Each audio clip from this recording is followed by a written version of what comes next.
Mananya cerita-cerita.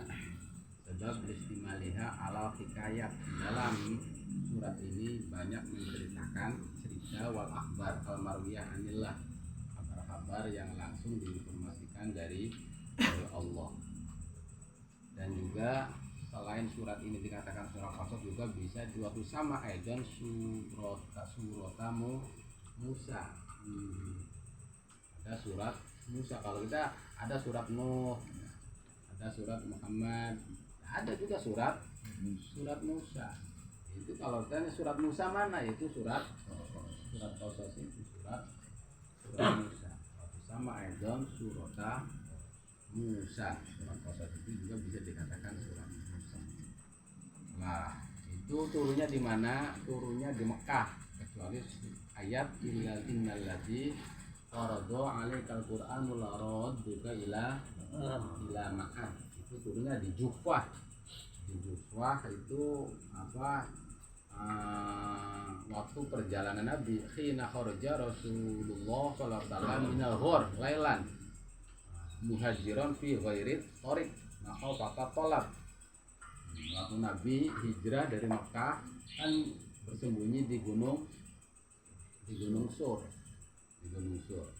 Nah, lalu Nabi lewat jalan yang tidak semestinya ditempuh supaya tidak dikejar oleh tentara kafir waktu itu. Sebab ya hadiahnya lumayan gede. Nah, akhirnya apa? Pas melewati jalan yang semestinya tidak ditempuh, Nabi masih melihat kan gunung, melihat kota Mekah. Saya akan meninggalkan kota Mekah hanya selamanya. Akhirnya lah turun ayat innal ladzi farada 'alaikal qur'an la radduka ila ma'ad. Suatu saat kamu akan kembali. Nah, makanya ya kalau itu dari situ orang-orang arifin itu indah taudil musafir. Suatu kita mau pisah dengan orang berangkat haji itu dibacakan itu, insya Allah itu akan kembali dengan selamat sebagaimana terjadi kepada Nabi. Itu walaupun bagaimanapun yang namanya tanah air itu, walaupun Mekah gersang itu ya, kalau tanah air tumpah darah kita pasti akan dirindukan.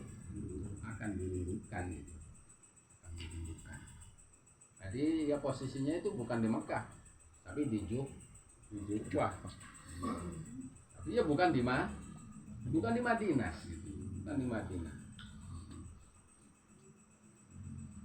Intarik menawas takal panazalat waktu itu dia yang makan audhu wa aksan.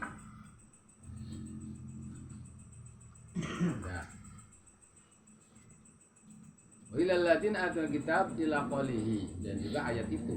Dan itu jumlah ayatnya ada sabun samanun wasamanun. Nah, itu ada 80, ada yang mengatakan 88, ada yang mengatakan 87. Mengatakan 88 ayat surat Qasas itu, ada yang mengatakan 87 ayat. Wa alfun wa arba'u mi'ah wa ihda wa arba'un kalimatan. Kalau kalimahnya kata berarti. Nah, itu ada 1441. Itu kata yang ada dalam surat Qasas. Ada 1441 kata dalam surat Qasas. Kalau hurufnya wa khamsatu alaf wasana numi'ah harfin, itu tuh ada 5.800 huruf. Kalau hurufnya ada 5.800 huruf. Ya kalau dibaca mah seperempat jam beres itu ya. Kali 10 pahalanya. Kali 10 kali 5.800 berapa ya, udah bingung.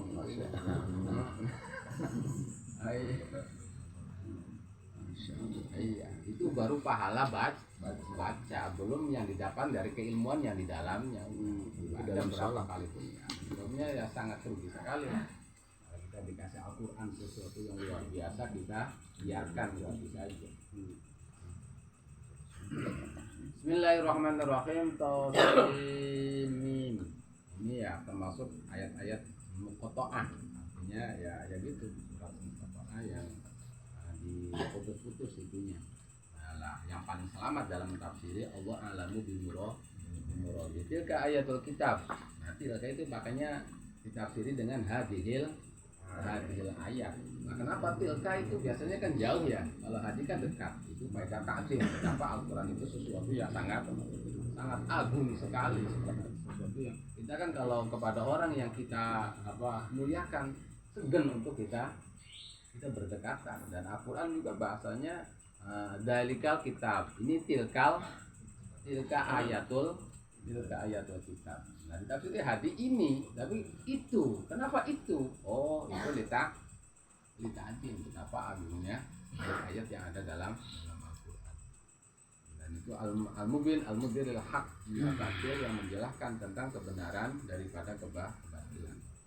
Natlu 'alaika min Nabi Musa Fir'aun bil haqq liqaumi yu'minun.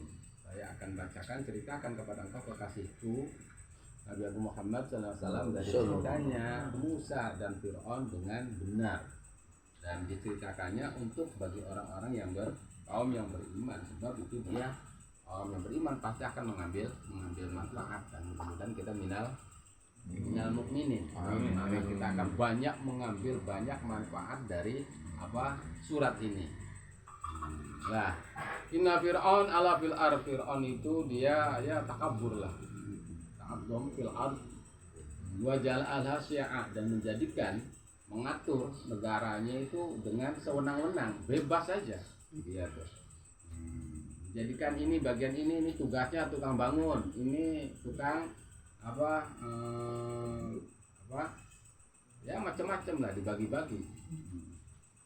Semuanya untuk melayani Fir'aun itu. Yastadifu ta'ifatum minhum, bahkan tidak adil, ada sebagian daripada rasis lah kalau jangan nama, sangat rasis. Mungkin iya, ada Kipti, ada Bani Israel itu. Fir'aun itu Kipti berarti asli Mesir, kalau Bani Israel berarti dari mana itu? Dari mana sih? Palestina. Dari Palestina. Nah, kenapa sejarah Mesir itu ada orang Bani Israel? Sejarahnya tuh zaman Nabi Yusuf. Sebelum Nabi Yusuf belum ada. Di Kipti itu ada orang Bani Israel, itu tidak ada itu. Ras Bani Israel itu, etnis Bani Israel itu belum ada sebelum Nabi Yusuf. Pas Nabi Yusuf dijual di Mesir waktu itu, nah akhirnya apa? Terus beliau jadi seorang raja baru. Yang dari sini, saya punya saudara jadi raja, kan enak kalau punya saudara dari raja mah. Nah, akhirnya apa namanya itu? Hijrah dengan besar-besaran itu namanya apa? Iya. Wow, sudah dia akhirnya berkembang biak di sana. Itulah udah Bani Israil di situ banyak merasa dirinya paling mulia. Paling mulia, akhirnya petantang di Kipti itu. Dan udah ada syariat itu, gitu tuh. Syariat itu meninggalkan merasa dirinya paling mulia.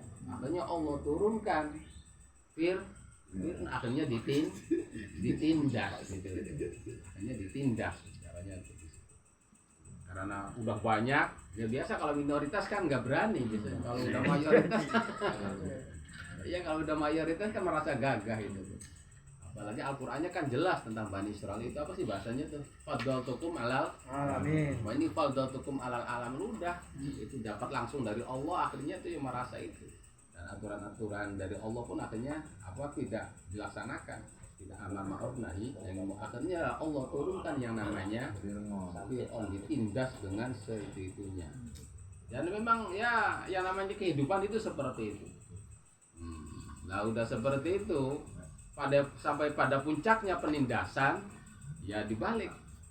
Suatu saat Fir'aun kalau udah puncak lagi menindasnya, makanya dibalik akan dihancur, diganti lagi. Yang akan jadi pemenang adalah Bani Israil. Kalau udah sampai puncak dalam kita, ya itu pasti akan gitu kan. Ya udah sunatullah lah, itu yang namanya model gitu, mas sunatullah. Turun gitu, jaya turun. Orde lama udah, orde baru, reformasi ya udah terus saja yang namanya gitu. Ya kalau itu. Dan itu ya mudah-mudahan kita yukatilubna, cara menindasnya itu dengan dibunuh semua anak-anaknya yang dilahirkan sampai 9.000 90.000 gitu. Sampai yang dibunuh itu sampai 90.000 yang dibunuh. Karena ya kalau di sini kan kalau di tafsir Jalalain itu karena ada apa dukun ya, ada kahin yang menceritakan bahwa nanti kerajaan Firaun akan dihancurkan oleh seorang anak dari Bani Israel. Tapi kalau dalam tafsir Munir beda lagi, itu justru para nabi-nabi Bani Israel. Dan waktu ditindas oleh Firaun itu sebenarnya ada para nabi dari Bani Israel itu ada. Tapi cuma diitunya kepada Bani Israel saja. Tapi pas Bani Israel itu menceritakan nanti Allah akan mengutus seorang nabi yang akan menghancurkan Firaun. Lah itu oleh Firaun itu terdengar. Nanti saatnya, nah ini waktu saatnya katanya. Tidak lama lagi langsung dibunuh semua. Sampai ya berapa tis'ina alf. Sampai yang padahal ya kalau ketentuan Allah mau tidak bisa ditolak. Nah, Fir'aun berusaha untuk apa? Tidak akan ada orang yang terlahir membunuh dirinya atau menghancurkan dirinya sampai mengorbankan berapa ribu bayi. Tapi justru bayi yang akan menghancurkan malahan diurus, diasuh di kerajaannya. Itu seperti itu. Yang namanya kehidupan itu. Kehidupan itu seperti itu. Malahan diasuh yang akan menghancurkannya. Yang lain-lain yang tidak tahu apa-apa malahan dibunuh. Itu kan kesia-siaan itu. Nah, kita mah ya seperti itu dalam kehidupan itu. Yang laki-lakinya dibunuh, wa yastahi nisa'ahum, yang perempuannya dibiarkan. Itu jadi pelayannya. Innau kana nusidu wa nuridu an namun 'alal ladzina fil ardi wa naj'alahum a'immatan wa naj'alahumul warisin. Nah, kalau sudah sampai puncak kita dalam kerendahan, ya suatu saat akan dinaikkan. Seperti Bani Israel itu sampai puncaknya, maka digantikan, dia akan mewarisi apa yang ada dimiliki oleh Fir'aun. Wa numakkina fil ard wa nuriya fil ard wa haman wa junahuma minhum makadarun, dan saya kuatkan inilah Bani Israel di bumi Mesir, Sam, dan perlihatkan kepada Fir'aun dan Haman dan bala tentaranya dari mereka apa yang mereka takutkan berupa kehancuran mereka. Nah, di sini kan dari orang sufi mah dari ayat ini salah satu sebenarnya banyak, itu ada makom, itu ada dua, ada makom tamkin, ada makom sobar. Kalau ditanya itu kita bagus makom tamkin atau bagus makom sobar, namanya Bani Israel posisinya itu ditindas oleh Fir'aun, itu kan berarti sabar terus gitu, sabar. Lah balik Fir'aun hancur, akhirnya dia jadi enak. Itu lebih baik mana makom itu? Lah makom sobar berarti kita selalu dalam ya keadaan seperti itu. Ada makom tamkin, ya namanya wali apa juga ada makom tamkin, ada makom sobar. Nah, pernah ditanya, kalau ulama-ulama itu berbeda, ada yang mengatakan makom sobar lebih baik itu, ada yang mengatakan makom tamkin itu seperti ya yang udah jadi seperti Nabi Sulaiman seperti itu. Nah, itu makom tamkin. Itulah ada yang mengatakan ya bagus makom tamkin, ada yang mengatakan sobar. Tapi yang Syafi'i dijawab, waktu Imam Syafi'i ditanya, Imam, bagus makom sobar atau bagus makom tamkin? Tidak ada tamkin kecuali badas sobri. Kata Imam, tidak ada makom tamkin kecuali badas sobri. Kita tidak bakalan enak kalau belum kepengennya tuh nggak mau, pengen enak tapi nggak mau sabar. Maksudnya makom tamkin, kalau makom tamkin udah makom teteg lah, udah makom udah stabil. Nah, kita tidak pakai Imam Syafi'i, tidak ada tamkin illa badas sobar, tidak badas sobar. Bagaimana Bani Israel tidak, dia jadi menguasai tanah Mesir sehabis-habisnya Fir'aun, ya dibeli dengan kesebaran yang begitu lama. Wa khayna ila immumisan ardi'i fa idha khifti ali falqi fil yam wa la taqaf wa la tahzani inna raddu ilaiki wa ja'iluhu minal mursalin. Lah ini kan dari wa auhayna ila ummi Musa, ulama berbeda pendapat. Ada yang mengatakan nabi, kalau rasul tidak boleh perempuan, tapi kalau nabi boleh perempuan. Dalilnya ini wa auhayna ila ummi Musa, nabi perempuan Siti, salah satunya ummi Musa. Siapa sih ummi Musa tuh namanya?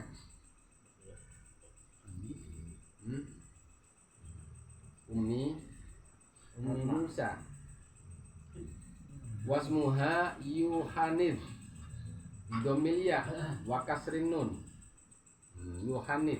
Nah, bin Lawa bin Yakub. Bin Yakub berarti ya dari Lawa itu. Bukan dari Yahuda, bukan dari Bunyamin. Salah satu Nabi Yakub yang 12 apa yang namanya Lawi. Ada namanya Lawi ya. Ada namanya itu, jadi ya Bani Israil. Berarti kan masih berapa itu tuh? Buyut ya berarti ya. Iya. Buyut Lawi.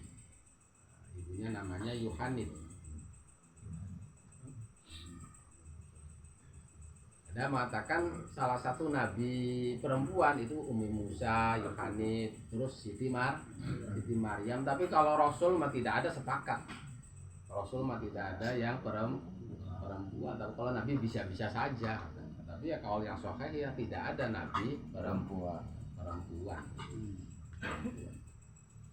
An ardi'i fa idza khifti 'ali fa alqi fil yam. Lah, memberi wahyu ilham di waktu tidur, udah disusoni saja Nabi Musa itu. Tapi kalau kamu takut, udah fa alqi fil yam, kamu buang di lautan Nil. Kamu nggak usah takut dan kamu usah sedih. Saya akan kembalikan lagi dan saya akan jadikan dia sebagai mursal, sebagai seorang utusan. Nah ini sebenarnya itu kan kasih pilihan sebenarnya. Kasih pilihan an ardi'i. Udah disusunin saja sampai umpamanya disusunin sampai besar juga aman sebenarnya mah. Aman gitu tuh. Aman daripada makar Fir'aun itu. Pasti aman umpamanya disusunin yang normal-normal saja dengan cara Allah yang tidak bisa dilakukan. Tapi umpamanya kamu takut, aduh khawatir, ya udah tinggal lempar saja, tinggal dibuang saja di sungai ini. Tapi kan lebih memilih karena apa? Lebih memilih dilempar gitu tuh. Karena apa? Allah pun akan berjanji akan dikembalikan lagi. Gitu. Tapi dikembalikan laginya gimana gitu. Justru yang itulah membuat pilihan Ummi Musa. Ternyata yang tadinya dia itu sembunyi-sembunyi, pas dikembalikan lagi dia akhirnya netapnya di kerajaan gitu, di istana gitu, di istana. Bebas. Yang tadinya kudu biayain udah dibiayain gitu. Ya udah. Sebenarnya kalau udah seperti itu Allah menghendaki mah tidak ada yang susah, tidak ada yang susah. Ya coba lihat Nabi Musa dalam kelemahannya, seorang bayi di dalam di peti, dilempar di air, diselamatkan kalau Allah menghendaki selamat. Tapi Fir'aun yang gagah ditenggelamkan walaupun gagah juga. Kalau Allah menghendaki itu, yang dayanya kayanya dia mengaku Tuhan, ditenggelamkan. Tapi Musa yang tidak punya daya, dia diselamatkan kalau Allah menghendaki. Jadi ya udah nikmat aja lah itu. Iya, jangan besar-besar. Yang penting kita itu makom itu kalau tidak sabar pasti kita makom tamkin. Kita tinggal ukur sendiri kita tuh sekarang ini makom sabar atau makom tamkin gitu.